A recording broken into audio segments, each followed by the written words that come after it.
Tonight on SportsDesk, the head of Miami football wins a prestigious conference award.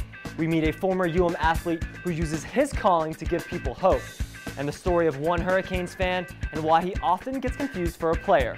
All that and more. SportsDesk starts right now.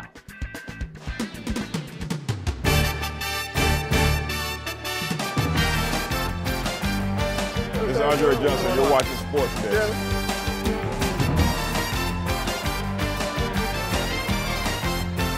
Hi, I'm Jim Kelly, former guy. You're watching SportsDesk.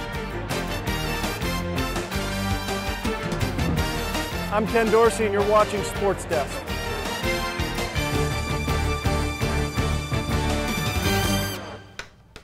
Hey guys, welcome to SportsDesk. I'm Isaiah Kim Martinez. And I'm Brianna Nussbaugh.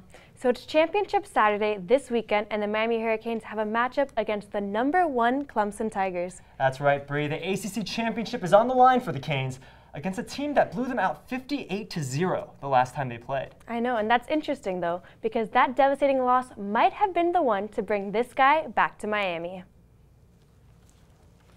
In 2015, Mark Richt came to UM to bring the football program back to the top. In just 2 years, he has made immense strides. On Tuesday, Richt was named the 2017 ACC Coach of the Year. This comes after leading Miami to their first ever Coastal Division title and their first season with at least 10 wins since 2003. Richt received 41 of the possible 59 votes. Clemson's Dabo Swinney was the runner-up with 10. Richt has led his alma mater to a record of 19-5 over the past 2 seasons. Miami was on the brink of their first undefeated season since 2002. Then, Pittsburgh happened. But that loss doesn't matter right now. The Canes' focus is on tomorrow night's ACC Championship game against Clemson. Our In the Trenches crew gives us their analysis and predicts who will make the college football playoff. Guys?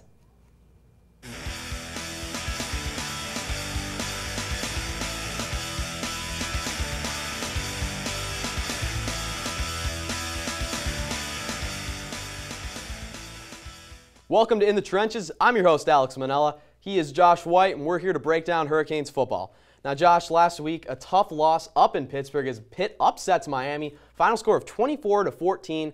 The Hurricanes just didn't show up to play in this one. Yeah, they didn't. Miami was the #2 team in the nation coming in against an unranked Pittsburgh team that was not even bowl eligible, 4-7 coming into the game. And Pittsburgh just came to play. Kenny Pickett, the true freshman, getting his first collegiate start, was all over the place, had 3 touchdowns, 2 of them on the ground. And that really doomed the Hurricanes' chances. Miami's offense wasn't able to get going on the other side. Malik Rozier, probably the worst game he's ever played in college at the quarterback position for the Hurricanes. When it came down to it, Rozier just 187 yards passing the ball, a QBR under 30. That's just absurd. And that really doomed Miami's chances. And the defense was on the field for so long. They surrendered some points late in that game, only able to break up the turnover chain twice, both coming in the first half. So Pittsburgh able to pull up the upset and kind of shake up the college football playoff world, if you will. Now, there is a major shakeup in the college football playoff rankings, as you'll see here. Clemson moves up to #1 as Bama loses to Auburn. Auburn shifts in at #2. Bama out of the top 4.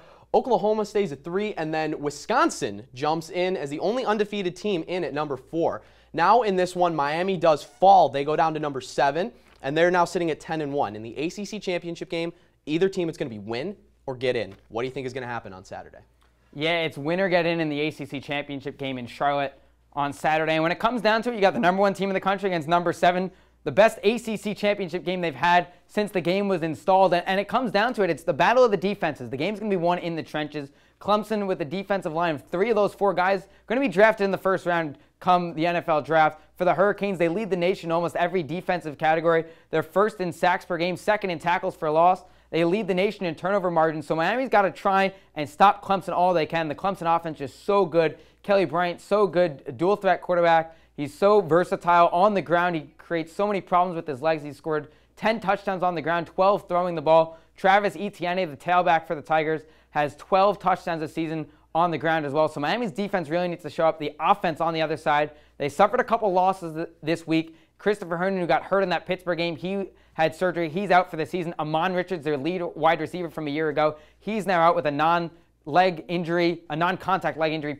suffered in practice. So Miami's going to try and look for those unsung heroes. They're going to need to throw the ball to Darrell Langham. They're going to need to find Braxton Berrios. They're going to need those guys to step up. I think Berrios is a huge game for the Hurricanes. When it comes down to it, he's had 2 big games in the state of North Carolina already. where he's from. 9 catches, 130 yards, and 2 TDs. I think Clemson stays comfortable and wins 24-20. Barry's really the only chance Miami pulls off the upset. Now, this is what you see happening at the end of Championship Saturday here. You're going to see that the only change, Bama in at 4.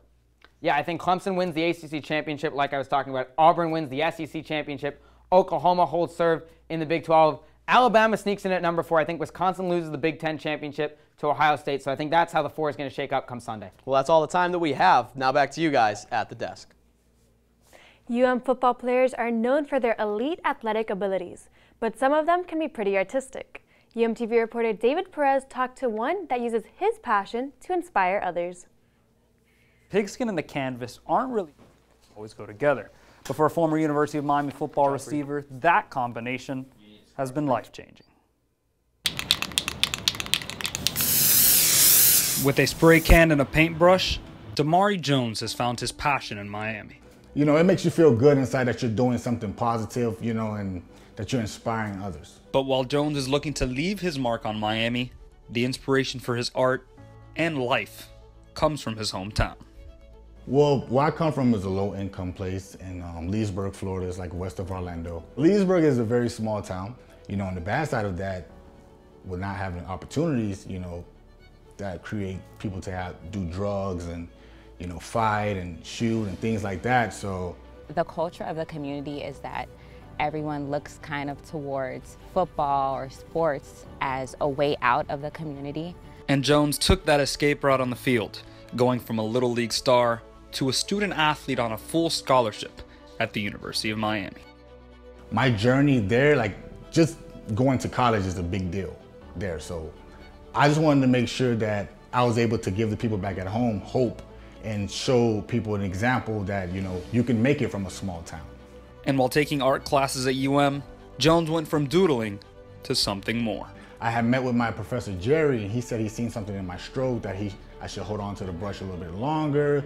And Damari would just come in and show me his pictures, and it's not just on his small pictures, he was making these huge pictures. He just took it farther, and he took this into his house. He made it his. By the time Damari finished his 4th year on the football fields, he realized it was time to make a decision. I was like, man, I don't know how much my body's going to continue on taking this pounding. Like, maybe this is the end of the road. You have these NFL dreams, these NFL aspirations, you know, so, and that's what's ingrained in your head. So it's like when it don't happen, a lot of guys, they fold, they go in the tank because like that's all they know. I wasn't confident in the art world. Like, I don't have anybody to look up to. Like, where I'm from, you know, you don't find anybody like that. So I'm doing these exhibits and I'm meeting these people and they're telling me these things, different people, different races, shapes and sizes. They're telling me, yo, you need to stick to this. And I'm like, Damari, you've been hiding this all along and should probably like start to explore this more. And with his football career now behind him, Jones is all in on his artistic life.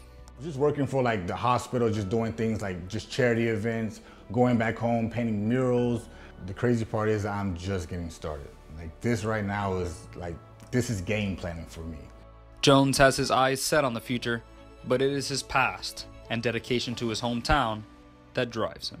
Seeing him as someone who actually came from that community, kids would gravitate towards that and listen to what he's saying. You know, you can be swallowed up in here. You know, there's a lot going on, you know, the Vice City, everything like that. So I want to make sure I set good examples for people back at home and make sure like, hey, I didn't just drop off, you know, because football didn't happen for me. And I wanted you guys to know, girls or guys, that, you know, there's hope.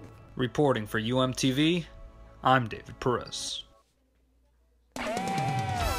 So right now, UM Volleyball is playing Florida, the second round of the NCAA tournament. Game just started out in the first set right now. Miami's actually down 9-5 against Florida, but coming up, we'll tell you exactly how they got into the tournament. Don't go away. It's Davis from ESPN, and you're watching Sports Desk. It's hard to do that holding the microphone.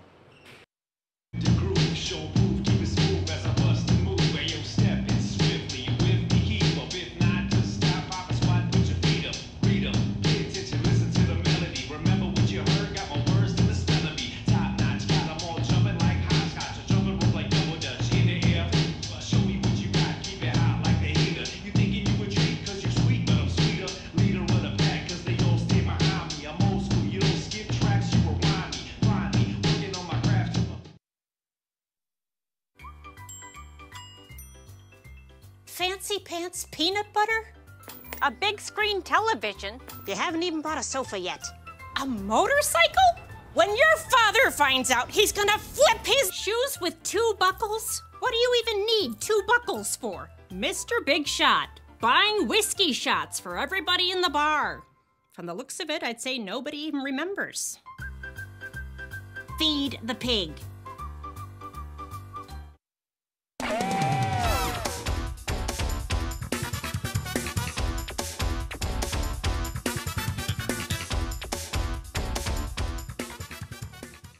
Hurricanes senior wide receiver Braxton Berrios was named winner of the 2017 Jim Tatum Award as the ACC's top student athlete this past Thursday.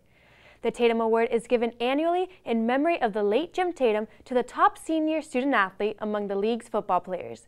Tatum, a 2-time ACC Coach of the Year, coached in the 1950s at Maryland and North Carolina.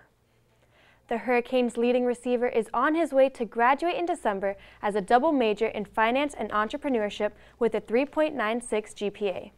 He is a 2-time Academic All-District and Academic All-ACC selection. Berrios currently leads the Hurricanes in receptions, receiving yards, and touchdown catches. He'll be recognized this weekend during activities surrounding Saturday's ACC Championship game in Charlotte. Berrios is the first Miami recipient of this award. Fans are not shy about sporting their Canes apparel year-round. Whether they're wearing shirts, shorts, shoes, or ball caps, you'll see it all at Hard Rock Stadium on Saturdays. But one diehard fan goes the extra mile with his game day outfit. UMTV reporter Jihad Shatara is live from the control room with the story. Jihad?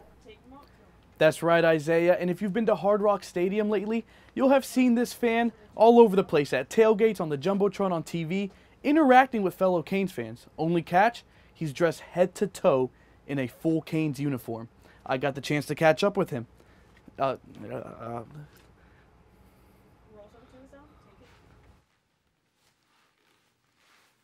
Shoulder pads.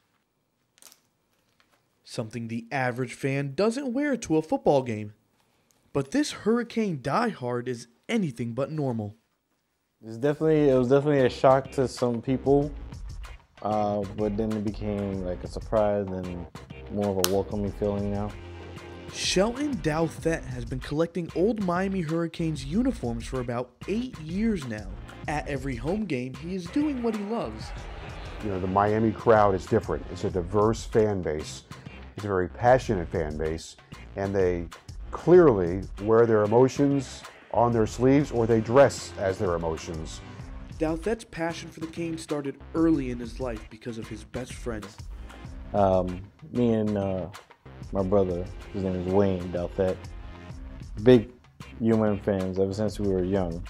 You know, we got jerseys and everything. Everything was just Hurricanes, Hurricanes. Back in 2009, they decided to take a trip to Tallahassee to watch the Canes play rival Florida State. But on the way home, Wayne developed a cough. He didn't think much of it. My brother, being the way that he is, he just shrugged like, no, I'm fine, I'm good. Don't worry about it. Wayne had pneumonia, and he was admitted to the hospital. That's when Shelton made a promise. He was joking around and everything, and he asked when I would wear all this Miami gear that we collected. And as a joke, I was like, okay, as soon as you get out of the hospital, I'll wear it to one game for you.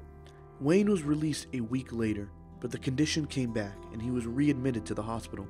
Shelton was preparing for an away game in Orlando, but he felt that it wasn't right to go without Wayne. But as I was preparing to go, I couldn't really concentrate or focus because I was something in the pit of my stomach saying something was wrong. That's when the Douthet family received a phone call from Jackson Memorial Hospital. It was the phone call no one ever wants to get. Wayne passed away October 17th, 2009, at the age of 23. At that time, I really shut down. Like, I did not know what to do. I felt like I lost everything. I felt like I had nothing no more. My heart was broken, everything. Douthet visits his brother before almost every away game. Still miss him. Sometimes I still get a little sad, but my brother is still with me.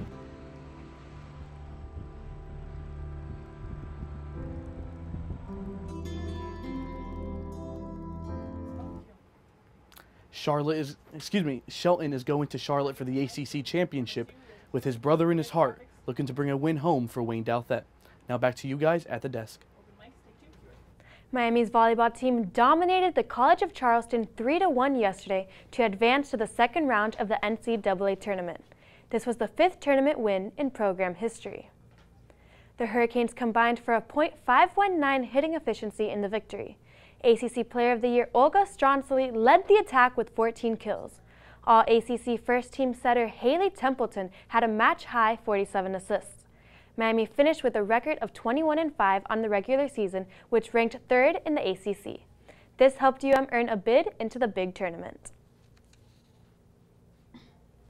Men's basketball team pulls off their first-ranked win against number 12 Minnesota, and the standout freshman from the women's team is still rolling. Up next, our analyst at Hurricane Hangtime gives us the details on the patterns they're seeing this season. Don't go away. And buckle your seatbelts, it's time for some Hurricanes trivia. Let's get back to football. Hurricanes are set to play number 1 Clemson with a chance to win their first ACC title in program history. With that being said, when was the last time Mark Richt coached in a conference championship game? Is it A, 2014, B, 2012, C, 2009, or D, 2010? The answer when we come back.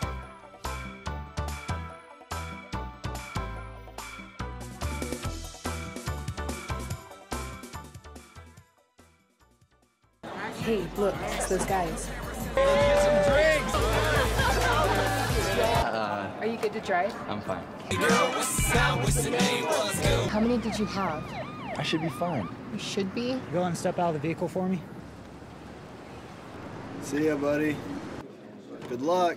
So turns out, buzz driving and drunk driving, they're the same thing, and it costs around $10,000. So not worth it.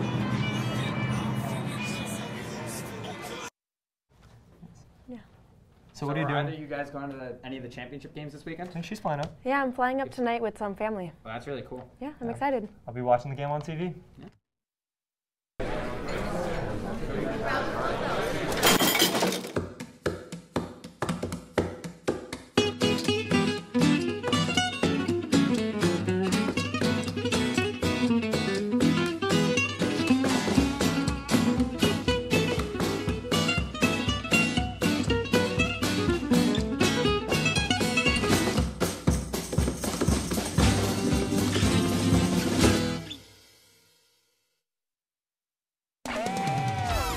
So if you guessed B, 2012, you're correct. This was back when Rick coached the Georgia Bulldogs in the SEC championship game against who other than Nick Saban's Alabama Crimson Tide. Alabama went on to win the game 32-28. Running back Eddie Lacy won MVP after rushing for 181 yards and 2 touchdowns. UM basketball is off to a hot start this season, winning their first 6 games. Meanwhile, the young women's team has gone through some struggles of late, losing 2 of their last 5. Hurricane Hangtime is here to break down what they've seen so far. Guys? Rookie of the Week awards, which has been an incredible feat. Hang Time. I'm your host, Julia Haynes, here with analysts Tommy Sullivan and Max Trink. Max, start us off with the women's season. It's been a little bit of a rocky start. Not the best start for the women's team, already having 2 losses, but really Miami needs to focus on its youth. It's really gaining a lot of perspective, a lot of playing experience is going to be important for this young team. Really, when it comes down to it, the best player so far has been Micaiah Gray, already getting 2 ACC Rookie of the Week awards, which has been an incredible feat for her. And she's been great both offensively, defensively as well. And she's really learning how to command the court. When it comes to seniority, it's really Erica Davenport. She has already been one of the best players in the past. She's really teaching this young team how to play the game, excel in it. And really what it comes down to is her rebounding ability. She already had a 19-rebound game, which is incredible. And when it comes to other freshmen, India Banks has been really a key for them. She's learning a lot from the point guard position. She's naturally a shooting guard. She's learning how to play more point guard, so she's learning how to command the court. And hopefully this will progress into Sunday's game against St. John's. Right, and on the men's side, though, they've really come out of the gate strong. Yeah, that's right. The Canes have looked really, really good this year. Undefeated start. Earlier this week, they took on the 12th ranked Minnesota Golden Gophers in the ACC Big Ten Challenge. The Canes came out hot. DeJuan Huell looked really, really good for them. He's really progressed this season. Season high in points for him in that game. But this was really a back-and-forth game in the first half. You can see Amir Coffey had a crazy shot, went up for a layup, got his own miss from his back, laying down on the court, got the ball to go in. Really, really great play by him. But the Canes came out after a tie in the first half and played really, really well in the second half. The defense was just extremely athletic for them, and they couldn't be stopped. Bruce Brown on the offensive side, really, really good for them. So it was a really great win for them. They won 86-81. This week, however, the Canes will take on Princeton Tigers. Princeton is a team that you can't really sleep on. They have a good history as a team, so we'll see how the Canes look. All right, thanks guys. Always great insight. Bree and Isaiah, back to you. The top 10 ranked men's basketball team is heading downtown this weekend. They are set to play Princeton in the Hoop Hall Miami Invitational at the American Airlines Arena on Saturday night. Miami and Princeton have played 3 times in the past, the last time being in 1948. The Hurricanes hold a 2-1 lead in the series. The AAA will also be hosting an ACC Championship game watch party at the Xfinity East Plaza. This event is free to current UM students with a valid Cane card. Micaiah Gray isn't the only freshman making an impact on the basketball court. India Banks is averaging 8 points per game and has showed the potential to score in bunches. But like many UM athletes, she has a hidden talent. UMTV reporter Chelsea Lavelle sat down with the 5'9" guard from Georgia.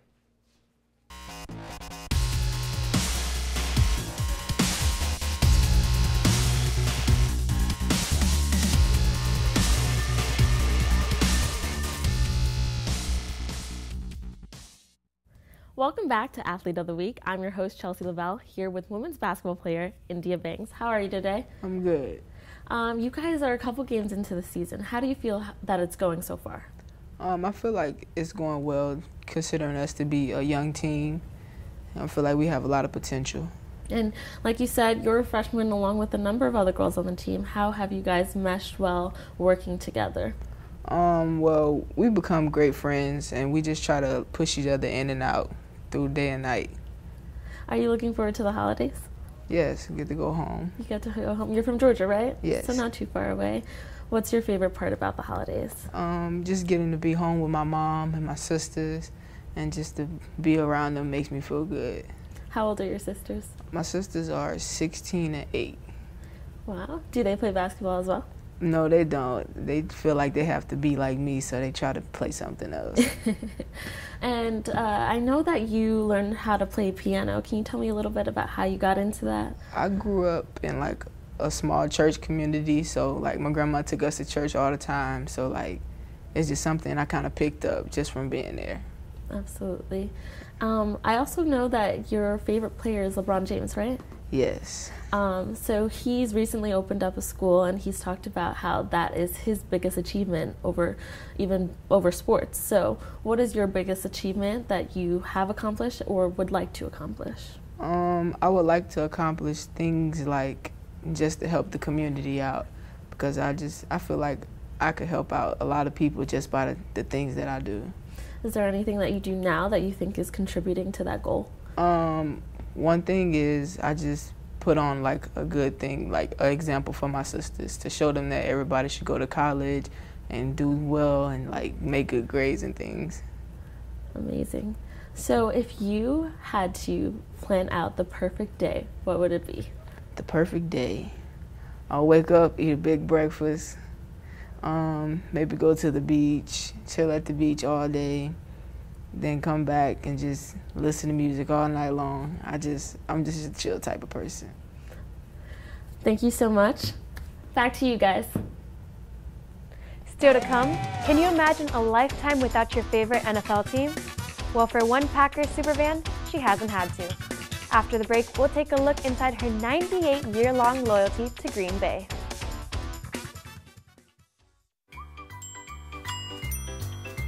Fancy pants peanut butter? A big screen television? You haven't even bought a sofa yet. A motorcycle? When your father finds out, he's gonna flip his shoes with 2 buckles? What do you even need 2 buckles for? Mr. Big Shot, buying whiskey shots for everybody in the bar. From the looks of it, I'd say nobody even remembers. Feed the pig.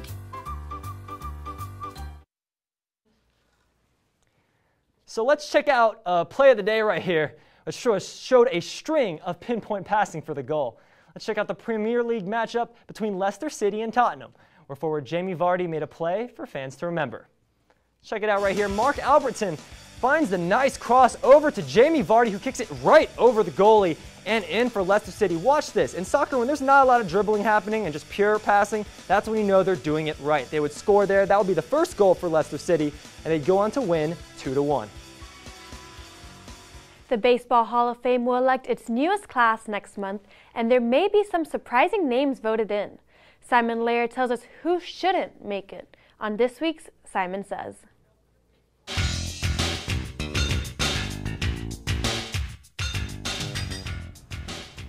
Last week, MLB Hall of Famer Joe Morgan sent out a mass email to baseball writers across America addressing one of the most pressing issues in the sport today: who should be allowed in the Hall of Fame. This two-page letter was sent specifically to those who have a vote on the ballot, and the motive can be summed up in a single statement about halfway through its first page. We hope the day never comes when known steroid users are voted into the Hall of Fame. Steroid users don't belong here. Morgan's thoughts on the topic didn't surprise me, but his method in conveying those thoughts certainly did. Here's a board member of the Hall writing from the Baseball Hall of Fame's official email address, effectively stating to voters that the Hall will not truly accept certain players if they are voted in. No, Morgan didn't drop any names, but his message serves as a warning about two people in particular, both of whom could get inducted as early as next year and would completely change the reputation of the institution. Nobody dominated the sport more than Barry Bonds and Roger Clemens. A 7-time MVP and 7-time Cy Young Award winner, respectively, both players are in their 6th year of Hall of Fame eligibility, still on the outside looking in. Bonds and Clemens each received 54% of the vote last year, still 20% shy of the 75 needed to get elected, yet up 10% from the year before. This means that last year, for the first time, a majority of Hall of Fame voters cast Bonds and Clemens' names on their ballots. These results stun me. If a voter left Clemens and Bonds off their ballot last year, what could possibly make them change their minds now? The career statistics remain the same and the steroid affiliation will never go away. Well, a large number of voters feel that some steroid users have already slipped through the cracks and that tainting it further wouldn't be a problem. Oakland Press columnist Pat Caputo was one of these voters, explaining that he switched his opinion after the induction of suspected steroid user Mike Piazza last year. Caputo also added the following, quote, "To me, Hall of Fame induction is first and foremost an award for baseball achievement, not a good guy honor," end quote. Herein lies the real discrepancy between the two sides. No, good guy is not one of the qualifications of a Hall of Famer. But playing the game the way it's meant to be played should be one of the most important standards by which we judge someone's legacy. Barry Bonds and Roger Clemens did not play the game the right way. If they are elected one day, they clearly won't be welcomed and certainly won't be respected. Let's keep the Hall of Fame a sacred place. That's what Simon says. It's hard to believe that our beloved NFL teams have only been around for nearly 100 years, but for one fan, it's been a lifetime. Take a look at this decked-out Packers fan. Ida Motif is 98 years old and has been alive as long as the Packers franchise. Not to mention, she's been a season ticket holder for nearly 70 years. My brother played Her love for football started right at home. And that's where I really got it. And I just, of all the sports, I really like football the best. As for her favorite player, you guessed it, Brett Favre is at the top of her list. Motif and her late husband were even able to visit Favre's hometown of Kiln, Mississippi, following Super Bowl 31. Safe to say that this fan hasn't yet given up on her team. That's a long time to be a fan. Honestly, I see myself doing that in the future. I might have a cane on me, but I see myself sitting in those stands. If you're in a can, or if you have a can, I'll be in a wheelchair. Will you push me in? Will you help me around? I'll roll you in that wheelchair. We'll sit in those stands together. You want to watch the game together? Yeah. All right, sounds good. Well, that's actually all we have this week for Sports Desk, but we'll look to see you right here next week. Good night, everyone.